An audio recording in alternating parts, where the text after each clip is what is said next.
Welcome once again to the Radical Imagination. I'm your host, Jim Vrettos. I'm a sociologist at John Jay College here in New York City. All this month, we're commemorating the first anniversary of the show. And we want to thank you all for viewing the show, the guests over the year who have supported us and literally helped us imagine and build a better world. Your insights, visions, and strategies have helped us think and bring about a more progressive, radical vision of humanity and what life could be like in that world. We've tried to make the show entertaining, informative, challenging, and very inclusive. For us, sectarianism and the authoritarian left is really a contradiction to the broad left vision we imagine and hope to bring about on the show. Labels really begin to lose a lot of their past meanings for the left with that sort of mindset. We've tried to establish the links of imagination and action that occur at various political, economic, legal, intellectual, moral, spiritual, and artistic levels. They're intertwined and play themselves out in a variety of forms in the culture itself. And toward that end, we've invited people to the show from all walks of life who can help us understand those connections in their own work and lives. We've tried to imagine, for example, an end to mass incarceration by drawing on the links to prison as an idea and institution rooted in a system of economic inequality, racism, legal and political disenfranchisement, militarism, patriarchy, psychological states of humiliation, disrespect, and shame, and perhaps above all else, moral numbness, including, but certainly not limited to, the corporate media and neoliberal corporate academic world. In the Radical Imagination, we've also tried to add a dimension to the discussion that the left often disregards, that of love and healing to transform the world. We borrow freely from our friends and comrades on the show, Cornel West and Rabbi Michael Lerner, and their work respectively on radical love and tikkun. It's the revolutionary prophetic tradition of Michelle Alexander, Serena Jones, Susanna Heschel, and Reverend William Barber, Reverend Saku, and Reverend James Forbes, who all will be on the show in the weeks and months ahead. My profound love and appreciation goes to Sonata Mendez, director of the M&M Studios here in Harlem. We would never be on the air without her faith and persistence to our concept. And great thanks and love to Andrew, Tiffany, Micah, and Carla for all your production help and support. You've made life a lot easier and happier. Thanks so much. My co-host Michael Pelias is here with me also, and we'll spend the hour discussing another major influence to the show, Stanley Aronowitz. Stanley, I know, will be joining us live soon on the show, but today we want to explore his lifelong work to create the kind of left he believes America needs, which would include launching a comprehensive education program, opening a conversation about the creation of a new left political formation that would be anti-capitalist and independent of the Democratic Party. He, too, has spent his life work seeking to revive the radical imagination. So welcome, Michael. It's great to have you back. And let's talk about Stanley's work, what's going on with the campaign, and the left turn that Stanley would want us and America to take. Okay, good. Good to be here, Jim, and I'm glad I'm back after some absence with work in the trenches, with labor union activity at LIU Brooklyn. Tell us. And maybe I'll start there. Please tell us about that. We were in a very, very horrendous, I would put it, contract negotiation beginning last April all the way through the summer. And we didn't get anywhere. The management did not offer anything at all to us. I mean, really, raises that were insulting 1.75% per year over a 5-year per annum. They wanted to go after the contingent labor force. They also wanted to destroy certain controls over curriculum and certain controls over the faculty has over their, intellectual property. So this was a real war that we experienced for close to 5.5 months, in sessions with these people. And then we learned at the end of the contract, which expired on August 31st, that we were being locked out, which was management's way of preempting a strike. Wow. So this was the first time an institution of higher learning in the United States locked out its faculty. Absolutely. It's a historical precedent that occurred. So of course we got enormous media attention. Attention from, of course, the American Federation of Teachers, the United Federation of Teachers, the AFL-CIO, and many of our sister unions, ranging from the DC 37 to 1199, all throughout the city. Tremendous support. So the lockout was for how long? Lockout began on September the 3rd. It was effective midnight, Saturday, September the 3rd. We tried to do, we couldn't put it together at the last minute. We were going to do lockout, rockout, and, kind of, do an all-night party outside the gates, to kind of put some kind of fun back in, these struggles. However, it began on the 3rd and it ended by management on September the 15th. So it was a 12-day lockout. And the interesting thing to me, and since we're going to be discussing somewhat, radical movements and mostly Stanley's work, is that this was, the interesting part of this was not only the militant activity of the faculty and some people becoming much more radicalized by this, because it was, obviously an insult to educators that they would actually be locked out of their offices, that they could not do business as usual, and also that the administration had the audacity to hire replacement workers, and in some cases it became so absurd that we had a dean who was trained as a biologist, a PhD in biology, scheduled to teach ballet. We had other people scheduled, to teach philosophy who had no inkling of who Plato was and could really even spell. So we had a really unbelievable group of substitutes in the classroom, so this was and many courses going on because they tried to prepare by advertising for jobs, not calling them scabs. Ronald Reagan again. Yes, Ronald Reagan. This is Ronald Reagan. Air controllers. Yes, we're still in that era.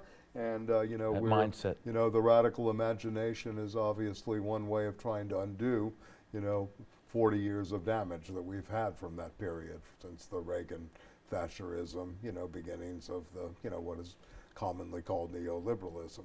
So anyway, all to say, the most interesting aspect were the students. They marched every day out of the classrooms, around the campus, yelling, professors locked out, students walk out. So what percentage of the students would you say? It was a good almost 10% of the students. 8 to 10% of the students. And what emerged, of course, they all have jobs too. Yeah, they have jobs. These are working class families. Exactly.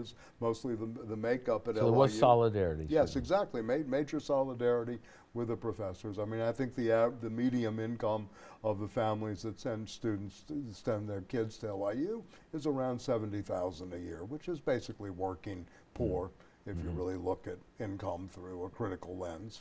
It's not government statistics, but 70,000 usually means about 40 to 45,000 take-home pay for a family of 4. Very difficult to live on that in the city of New York. Absolutely. Right. Absolutely. So anyway, so you fought back. What did you win? Well, I don't know if we won anything. We're back at work. We had a contract extension for 9 months, which means we're working under the old contract right now.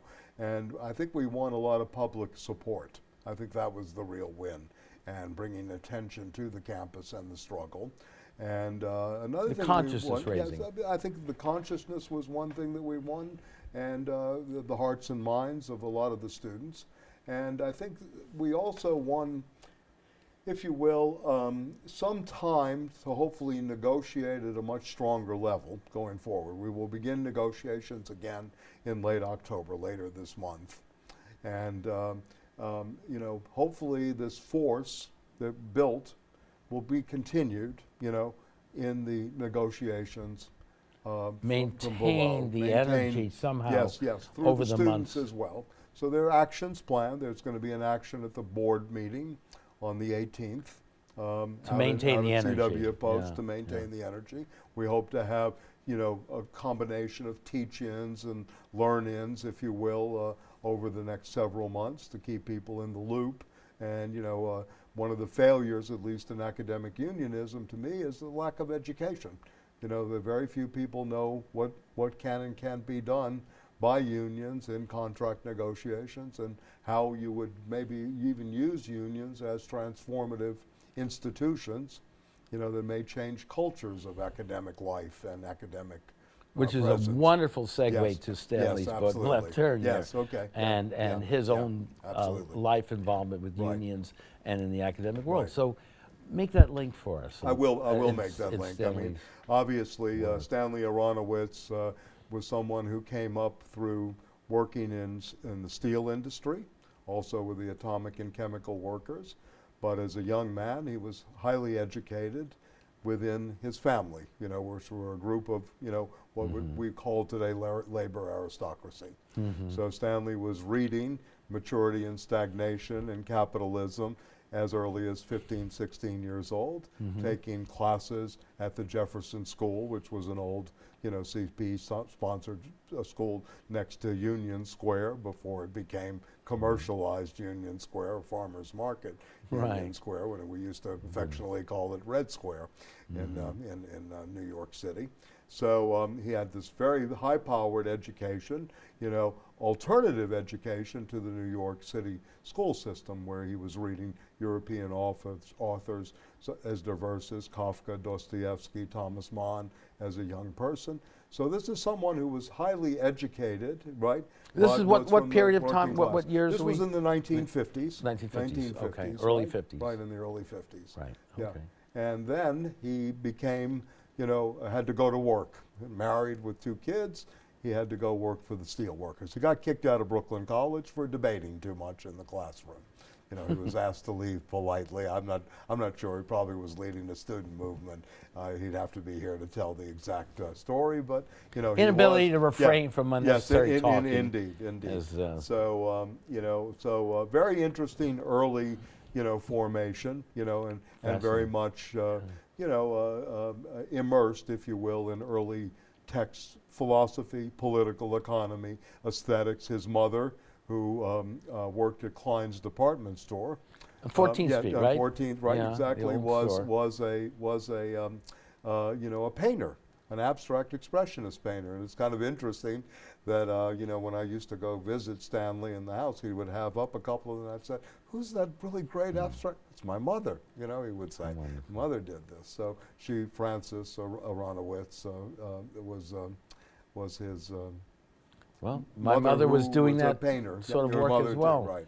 So important, Michael, for us to understand this formation and history that is gradually going by the wayside, that we need to understand so that the radical imagination today and the up-and-coming generation can get a grasp on all this. So I think Stanley recognized very early on that he was not cut out to, you know, bringing down sheets of steel, which he still has some scars from those early days, and you know, really hard labor. I mean, Stanley understood industrial America as well as about anybody 10 years. through experience. Yes, through experience, right? And he became a leading organizer for the atomic, you know, oil and chemical workers, right? So he understood the petrochemical industry very, very, very well, extremely well. Educating me when we went to New Orleans after Katrina, and I took him out to the Murphy oil plant in Plaquemines Parish. He's giving me a lesson in different types of refinery, different types of grade of crude, and all of this. All part of his, you know, very practical and personal experience. So very, very interesting in terms of this formation. On the one hand, was actually as a worker within a kind of a factory system, and in a system of where exploitation is very, very obvious, right? And in a sense, not only on the bottom line, but what it does to the body and to the spirit of an individual. And then reading about it at these enormously profound, complex, and then theoretical going home or works. going to the library afterwards, reading Das Kapital of Marx, reading Maturity and Stagnation. Monopoly Capital is being formed by Sweezy and Moran, right? Excellent. And yes, so he's both in this moment of an autodidact, but at the same time, that in that process of learning, he's able to connect it to actual everyday experience. It's not just book learning outside or where you're going to get credentialized like most academics do, or where one is, just there for the grades so one can get on with a career, right? Stanley's actually in this process of learning. So, I think and then he, I think made the decision, I mean, a real existential choice, I think, to become a writer and an activist and someone that would really be present in struggles. So, in California, and I know you tried to get Tom Hayden here, but Stanley was in the mix of the we want to get the Port Huron Statement, and we tried to get in the early '60s in the Port. 1962, right? Tom will be on the show at some point, and he wishes the best to and love to Stanley as well. But so here we are in the early '60s, looking participatory at basically democracy. A kind of middle class alienation being expressed in the Port Huron Statement, but at the same time, someone like Stanley who's experiencing alienation and estrangement in a very different way in the factory system and in union activism, and meeting students and meeting, who are and also, meeting as you say, exactly. So at this point, you can begin to see the seeds, if you will, of thought, crystallizing slowly and coalescing ultimately into his first great book, in my opinion, theoretical text, False Promises, which is published in 1973. And how much the germs are there 10 years, 15 years earlier to germinate the. And how much was the influence of the civil rights movement and the anti-war Well, movement? tremendous amount. I mean, he was actually very, very active in the civil rights, but he would separate out the civil rights movement from the Black freedom movement, in a lot of ways. So there's another story there with Garvey, Hubert Harrison. You want to do that now or a little later? Well, we can do it later. Okay, let's go back because we'll go back. You know a lot about this in terms of the prisons and the abolition democracy movements and Michelle Alexander's new Jim Crow. And the new documentary just out now, 13th Amendment you were mentioning. Absolutely. So anyway, yes, he was active with Bayard Rustin in particular. He had also, he was one of the leading organizers of the anti-war march, right? The war for jobs, really, the march for jobs. The war against unemployment and war and poverty, and the war on poverty, right? Etc. Which was a little later. But Poor People's Movement. But the Poor People's Movement, yes, of course. So very active in that, as well as stopping with Jane Jacobs and other people the building of the crosstown overpasses. They beat the Rockefellers, destroying the village. A great moment of in the history of struggle in New York City, that this was the time that the Rockefellers actually were beaten. So he was making all these incredible links at these incredibly vibrant, energized time, and offering again a little bit more about that. And all from the book. perspective of labor, right? I mean, all from the perspective of labor. That was the foundation. False promises. Yes, Stanley really, what is the false promise? The false promises of the union ultimately, gives an expectation without transforming culture and without transforming society. One can make it within and one the can capitalist reformist American system, in the reformist in American nature. System. Right, exactly. So that didn't Very strike reformist. Stanley as legitimate, really realistic. No. And he talks about how the working class, the subtitle of the book is The Shaping of the Working Class. Okay. America. False So promises. How the working class itself got fooled, how the working class itself became sort of victims, you know, in terms of fighting capital, ironically, became victimized even more by capital, and that the unions participated in this.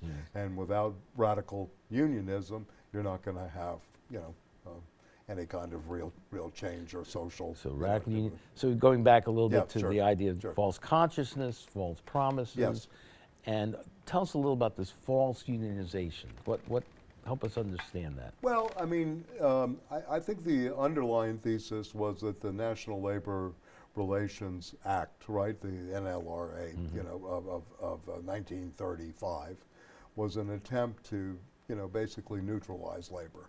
That you had all these, you know, pacify very great, pacify, but also neutralize. I don't think the pacification, but to really neutralize where management was given some control through the, you know, regulatory agency of a new board, right? Which would, you know, supposedly say it's pro-labor, it's trying to, you know, stop, you know, outright exploitation of labor, but it's still the ultimate control was not with the workers, not the obviously. ultimate control with the workers or the leaders of the union, right? In a sense. So this was the beginning of the end of something that was really a great promise in the beginning with all the general strikes that took place in the early 30s. So this is part of what we could, you know, more generally call the great reformist nature, and a stroke of, you know, in some ways, I won't use this word lightly, but a stroke of a very imaginative capitalist, you know, attempt to survive, control and survive through the Depression, through the Great Depression, and also buffer against the communist threat. If you know, we want to articulate it that way, that, you know, the Depression, you saw more and more activity, radical activity happening. So how do you neutralize this? And so one way of doing it is you create governmental agencies that, you know, regulatory, the regulators. As the regulators used to go with the land in the old Wide West, right? Layers of bureaucracy. New layers of bureaucracy, etc. One has to deal with. Yes, exactly. So yeah. That's okay. False promises. Now. Yeah. So this was a major book, you know, that basically I think broke the back on labor studies, right? It basically set up a new paradigm. And from there, Stanley became, you know, he had been teaching at Staten Island. He went out to the West Coast. He taught a little bit at the New School, but he went to the West Coast where they gave him a tenured position at Irvine, California. And this is where I think he started to become schooled, if you will, a little bit in, you know, the more open French kind of approaches, both the philosophy to the radical imagination, and this sort of was, you know, interiorized by him in his next book, in which he, you know, I think is a theoretical masterpiece called The Crisis in Historical Materialism, in which he begins to, this is more of a theoretical book, right? I mean, in terms of really looking at where is the failure of the left theoretically. How do we, you know, go back? Yes, theoretically, yes. Where's theoretical consciousness at this point? How have we stayed in this kind of orthodoxy and not been able to break hold of this? And this is where I think the beginning of a new kind of radical imagination begins with Stanley. You know, he begins to branch out in a much broader way, you know. Tell us a little more about why we've been put in this box theoretically, and how to break out of it. I think what are the forces? I think partially, philosophically. Partially the forces were that it was a very narrow reading of the exploiters and the exploited, right? That class was framed only in terms of working class, you know, versus the capitalist, right? It became a very strict dichotomy and a strict kind of dualism that overly moved deterministic. History very over-deterministic, etc. Whereas Stanley saw class as movement more than as a fixation or as a fixity that is rigid, that struggles and is always, you know.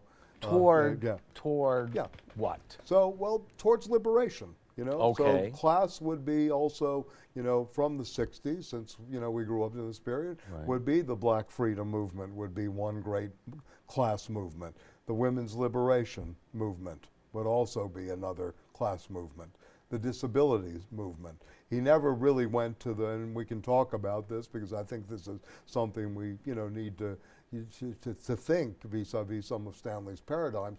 The prison movement was never really incorporated in this, but it may be considered as part of the Black freedom movement versus just the civil rights movement. Perhaps since people like Angela Davis, yes, Angela the Davis, abolitionist movement, prisons. Yeah. But Stanley at that point didn't quite bring that into the equation. Right, I'm sure he That's does right. today. That's right. Obviously. Yes, of course. Yeah. So class is not seen as static. Right. It's not seen as a static fixation of we're only going to talk about the struggle against capital from only the position of the working class, because class is much greater than that. It's a much broader concept, and it has to do more spiritual, yes, and it has to do with space and time. Space and time. Okay, explain that it has to do more with the temporality of things, right? And what is the new kind of spatial location? What spaces have emerged as sites of resistance, sites of movement? So you're thinking more in terms of spatial relations and a kind of new form of temporality. It's literally not only the communities, various regions, movements themselves, social movements themselves, to use Terrain's phrase, Alain Touraine. Yeah. Right. So the possibilities of change occurring has to take into account the possibilities of movements occurring. Yeah. And that's a very, very difficult issue for social scientists to try to grapple with. Yes. Because instead they come very they have rarely. a hard time, giving up previous paradigms to study new phenomena. Or waiting for that working class revolution. That's correct. That's correct. Waiting for Lefty. So in yes, exactly. And then that's the waiting game always, that somehow we have friends like this still today who think that capitalism's contradictions will finally get so bad that the system will collapse internally. And this is, to me, God bless them all. You talk about a pipe dream. They'll probably be in their grave, and still the last breaths will be. Exactly. But okay, so Stanley. So this was, this is hope. Yes. This is very much alive, hope. There is a principle of hope working through this, through one of his, mentors through books. Ernst Bloch, who wrote a great series of texts called The Principle of Hope, 3 volumes on, how you would, continue to have hope out there, and et cetera. So Stanley, very, very hopeful in a way, and believes in the radical possibilities of the human subject. That essentially we will do good if given the chance, right? If you can clear away that sight enough that you would be thinking about the good life, reciprocity among people. A very radical humanist position in many ways. And the interesting thing to me, and this is maybe I think part of our, maybe our friendship and our interlocutions over the years, is that I'm fundamentally, I think of capital as completely anti-humanist, right? And an ahumanist position. I have no expectation out of it in terms of the reformist notions, right? At the same time, you have to have what Gramsci would call the optimism of the will. And I think Stanley very much, is part of that. And that's, Gramsci once said, we must have a pessimism of the intellect. The critical faculties must be always in a state of emergency and always operative. And at the same time, the optimism of the will to transform not only oneself, but the society. The movement from the I, our psychic individuation, if you will, into collective individuation. So perhaps we're even getting into the realm of radical love here too, even. Yes, in course. terms of transferring love of oneself and humanity. And so. Absolutely. No, so he's not, Stanley is how is Stanley responding to the campaign? He's not, he must be certainly dismayed, or is he surprised? Well, a year ago he wrote a very interesting piece how Trump had made a mockery of the system by saying, I give money to all the candidates, and here he is a year later, with the possibility of maybe, it's a slight possibility in my mind, who would have thunk that Donald Trump would be getting close to 40 million, votes come November 8th, and a possibility of maybe, defeating Hillary Clinton. We don't know.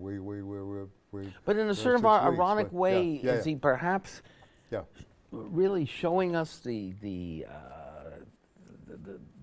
dysfunction of the system too, or the hypocrisy of it, in a way that maybe. Well, I think he's showing. I mean, really to go to Trump for a second. Yeah. I think Trump, and we had a show in our history here where we tried to analyze the Trump phenomena.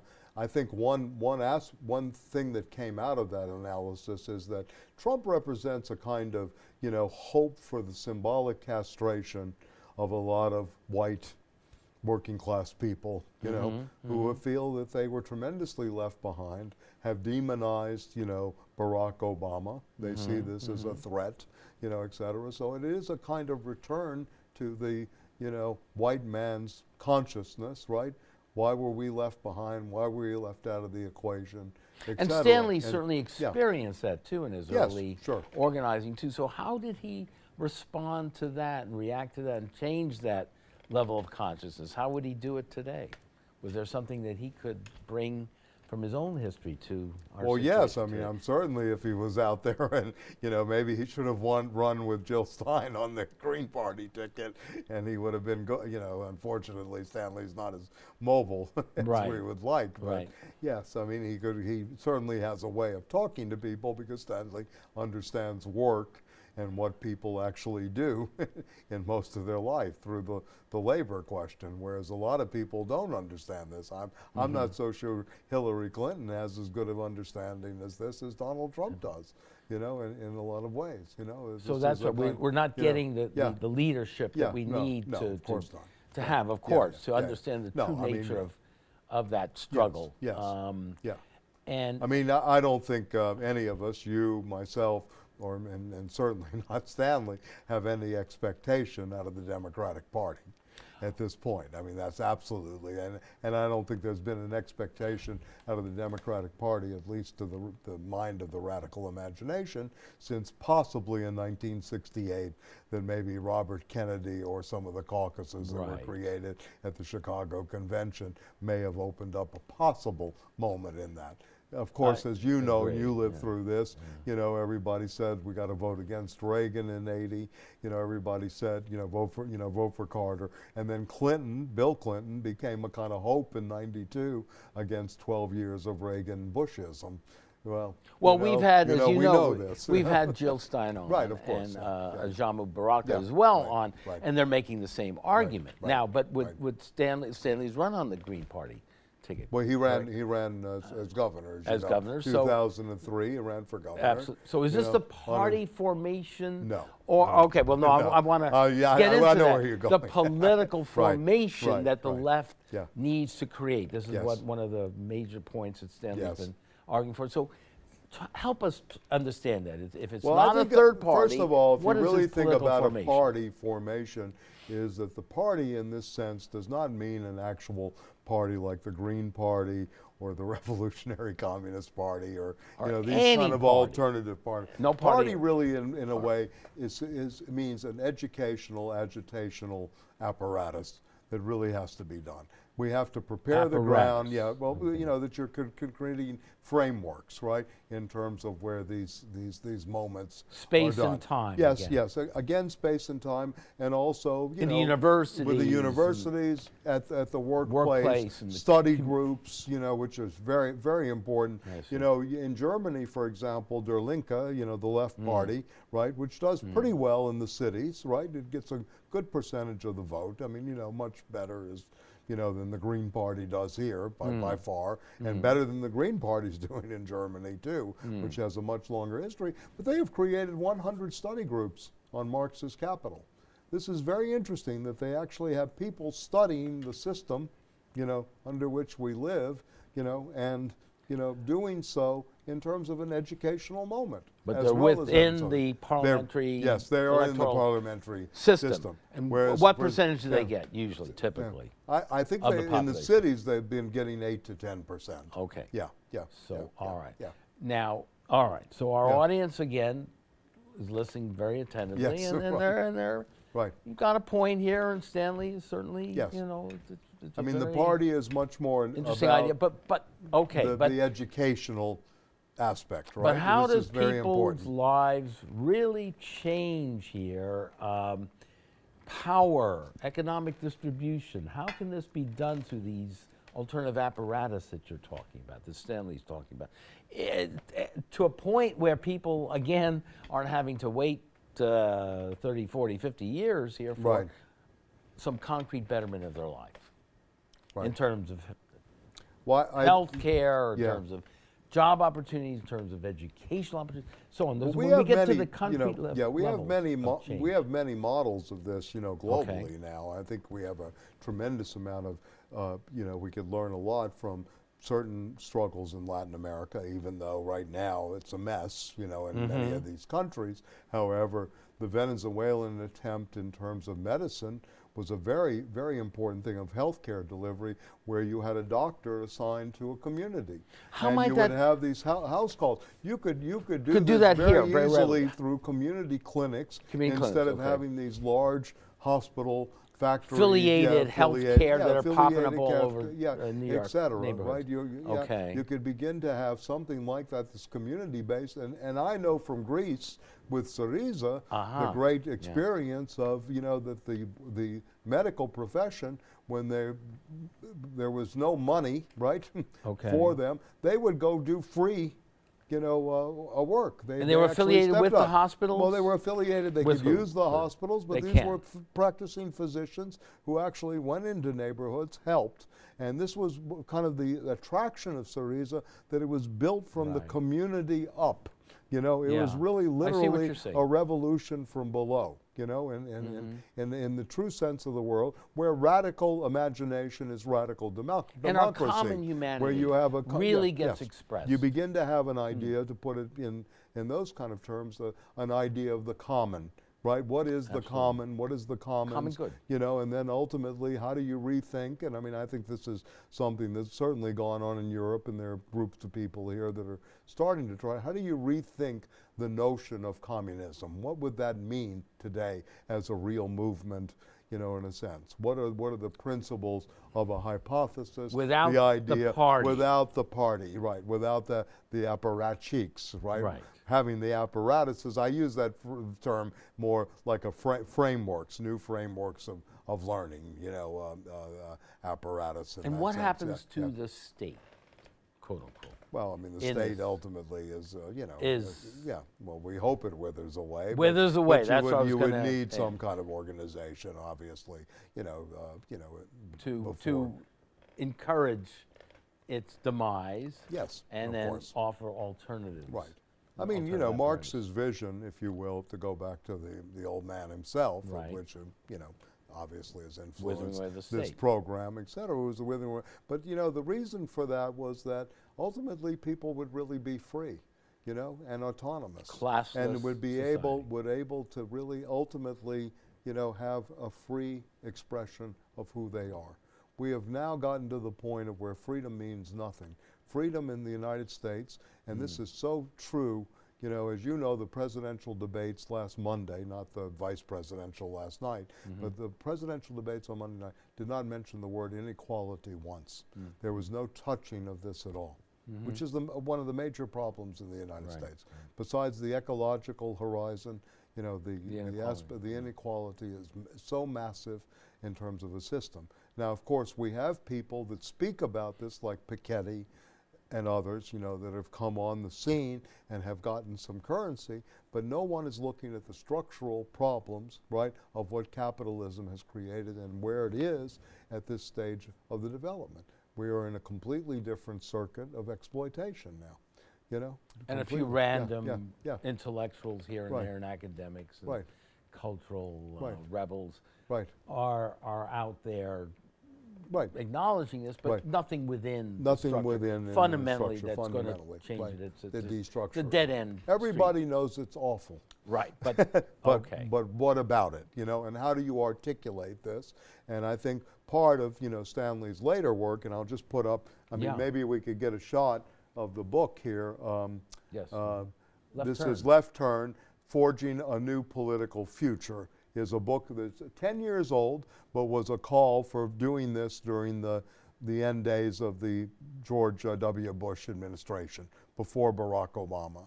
And part of this history after this book came out was that Rick Wolf, myself, Stanley, Harriet Fraud, and Bill DeFazio wrote a manifesto for a left turn, which was an open letter, if you will, sort of like the Port Huron statement. It did not have any distribution at that level, obviously, but it was a call to the left to regroup, regather, rethink things going forward. So this was before the Obama administration came to be. We basically called it that Obama would be a reformer, that the acid test was the health care moment, and we saw what happened with that. He did not go the way of socialized medicine, which could have been, quote, a progressive reform and within. Continues the American empire. Or as well, what Andre Gortz used to call revolutionary reforms. And this would be something that Stanley would obviously take up in terms make of distinctions. health care. Okay. Guaranteed income would be revolutionary reforms, of which we would have important distinctions. I think you're making for the audience to understand here.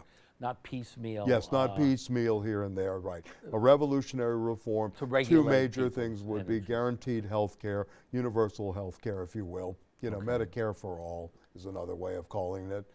Medical care for all, and of course the guaranteed income. Now Sanders didn't go that far. Not at all.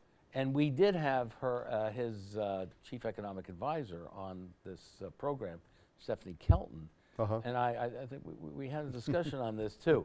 And so do you think that Sanders made a mistake there, that he should have pushed for these sorts of revolutionary reforms you and Stanley are talking about? To be honest about this, about Bernie Sanders, I'll be very, very brutally honest. Well, not just Bernie, or whoever would have been doing the campaign. Sandinista moment, right, in a sense. In my opinion, blew it in the sense of that they had the opportunity maybe to create a new political formation. I do too. I agree with you. And I really think this would have been a counter moment to the Democrats. Even if Donald Trump had won, at least you would have had a political force out there that was really speaking about some structural changes. Now wait a minute. Now when you say, I'm talking even about third if party. Trump had won, third party, it would be worse. I want to make sure we understand. Yes, okay. So it would be worse, because Jill Stein has made that argument too, right? Yeah. It'd be worse, that possibility, that reality to have him in office, if in fact the left is truly building this alternative progressive movement, even if it loses this time around. Yes, even if it lost. Yeah. Okay. All right. Jill makes the same very point. much in agreement about that. All right. And it would have been very important to have that formation there. Unfortunately, I mean, I'm a big admirer of Jill Stein and the Green Party, and she's very intelligent. She sees things were coming down. Unfortunately, they don't have any real power. In a way, they don't have the financial clout or the power.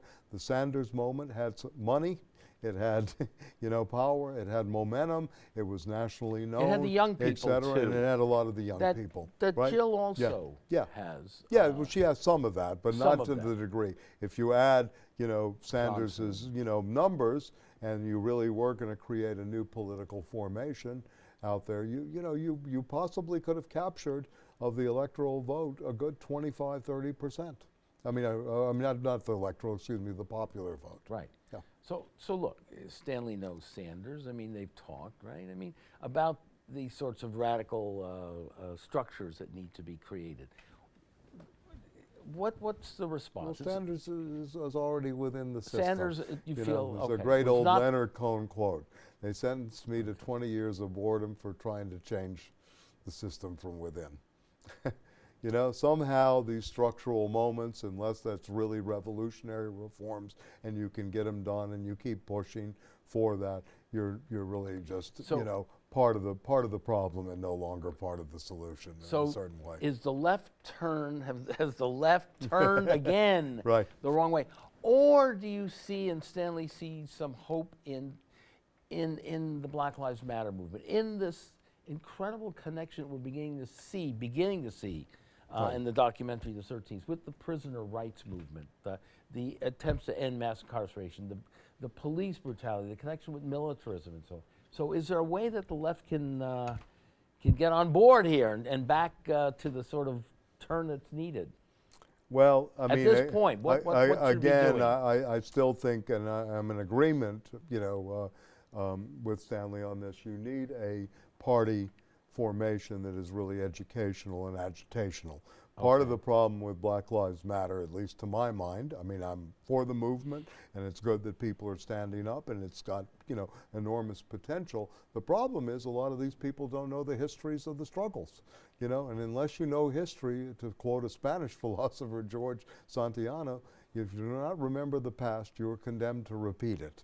So sometimes we really take these lessons from history and we learn what's going on. And part of the problem I see for the left, and this is something we're going to do, maybe as a project and at the Institute for the Radical Imagination, is to talk about the archaeology of failure, that the left failures in a certain way, and why it keeps making the same old mistakes, right? Not that we, quote unquote, left turn has answers, right? Yeah. The left turn is trying to think a new kind of future, new premises, the return to the old, right? And in the a certain moral way. courage. Yeah. I think that's and lacking yes, that's a lot great of it. phrase. The moral courage and I would call it an ethical courage in another way. Moral numbness. From mine, that we've been numbed. Yes, everybody, we're in a position of amorality. We're not immoral anymore. It's no longer the dichotomy, at least to my mind, between morality and immorality. Really, this is an amoral culture now. Right. There's no such thing in that attachment. The reason I use ethical courage is that ethics really comes from the Greek word ethos, which means the environment in which you inhabit, which you change, right, in a certain way. Morality has a long history of inscription and punishment with it, whereas ethics is more about the ethos itself, The good, what is the good society? What is the good life? What would this new ethos? What would it mean? So Stanley again goes back to those Greek roots. So in the few minutes that we have left here, where is the left? What do you see hope in? Some of the newer movements or any of the movements out there that particularly young people are involved in are workers. Well, if the young people decide, and they can really begin to think about, that they need, real education, right? That they're ready to read and think alongside of action, right? Where the old dichotomies between thinking and action are displaced. This may really give real hope, and you do have the possibility of a movement. You have to remember, the 60s was full of thought. There were manifestos written. There were things like this. I haven't seen a manifesto from Black Lives Matter that it has a long, And really alternative An institutions. alternative. I mean, graduations. You had leaderships who were educated people who could really speak, such as Stokely Carmichael, such as, of course, Malcolm X in another way, in another vein, and, et cetera, going forward to very articulate spokespeople and artists and people. So, in a certain way, we live, I mean, and this is maybe partially for another show, we live in such a hyper-mediatic, consumerist space that it's very hard to get beyond the slogans, and that's what the left really has to think about.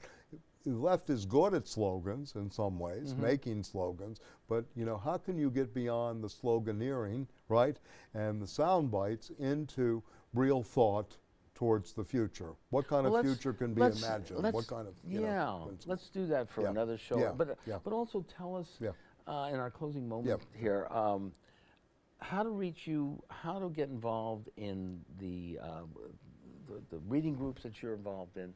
Well, we offer courses at the National Writers Union. I'm going to be doing a course beginning October 22nd on Nietzsche and the political, the German philosopher Nietzsche, and the political and the space of the body. I think the left has always left out libidinal economy as a thinking, and what role does that have as we go forward? Sounds exotic. Sounds interesting and exotic. So we're going to talk about, we're going to look at Nietzsche's genealogy of morality. We're going to look at what he called the gay science, or the joyful science, right? We're going to try to think this through in terms of what elements are there in terms of imagining a new kind of, political formation. Stanley is probably going to do labor in the city, a course but maybe based on Henri Lefebvre's work. And Peter Bratz's, what we were talking about, may do something on the failures of the left, the repeatability. So we're doing this, and this is at the National Writers Union. I know it's time to absolutely. wrap up. Yeah, but we're going to do many more shows. Many more, and it's good to be back, and good to see you. It's great to have you back. And thank you for taking charge of this all summer. Please stop. This is a cooperative venture, and we're so glad to see you. And we're looking forward. Stanley, you're listening. We're looking very, very much forward to having Stanley on, perhaps even in a couple of weeks. Right. So he can correct all the mistakes we made. No, to add to all this wonderful thoughts here. Good. So listen, we are going to end the Radical Imagination this week with a series of clips from past shows. Through the year, we've tried to bring you a wide variety of individuals who represent life forces like Stanley Aronowitz, committed to the profound struggle toward progressive change. Each and every one of our guests have been wonderfully precious examples of a humanity struggling and crying out for a new and more humane world. Time doesn't allow us to mention all our past guests. For that, please turn to our links and other social media for an incredible array of past shows.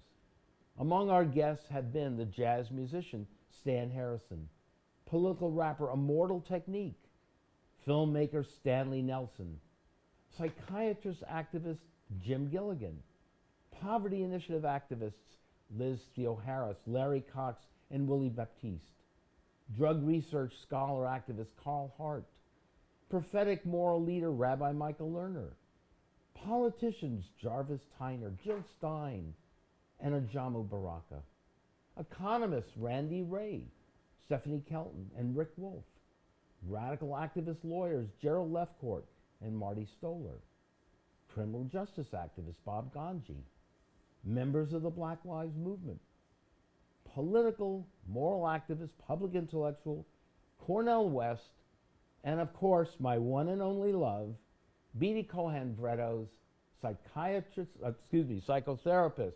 She's also a psychiatrist for me too. Therapist and activist. The list really goes on and on and on. I want to thank them all so very much for being on. And thank you all for watching us and supporting us. See you next week when we'll be carrying on our celebration, our year-long celebration, with Gary Null, and in the future, watch for such guests as Noam Chomsky, Tom Hayden, Reverend William Barber, Michelle Alexander, Serena Jones, Susanna Heschel, on the Radical Imagination. I'm your host, Jim Vrettos. Thank you, Michael Pelias, so very much for being here.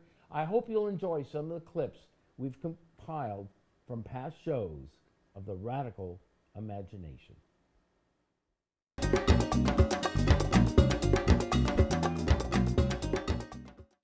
Argues that these sentiments, the mottos of European imperialism and colonialism in America and Africa, respectively, were also the first harbingers of a new and unprecedented variety of an ancient form of violence. More than ever, I feel like America is ready to look at a third-party candidate with some kind of seriousness. So you don't think that Hillary, once she's recovered from her pneumonia, is going to be going to the streets of Baltimore or to North Dakota anytime soon? Is that I've always part of the campaign agenda? Europe, now it's the specter of the refugees, seems to be the major problem facing both the European Union, the European people, and the refugees themselves. Of life and what's going on, what's happening. Right now, there's the prevailing notion of scholarship is separated from what's going on in the world.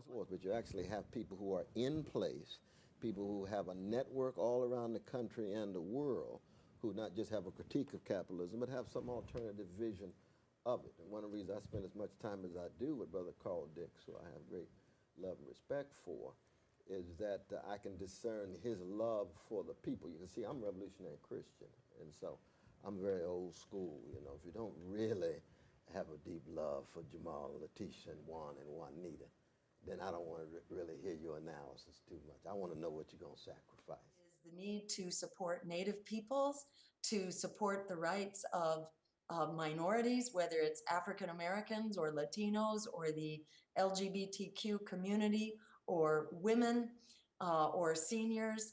You know, we are a society of human rights. That prisons were set up and currently are for-profit industries, right? The private prison industrial complex has created a revenue for corporations to get their products made in prisons and pay individuals who are incarcerated minimum 23 cents a day. Show of the Radical Imagination. I am so happy to have had you here.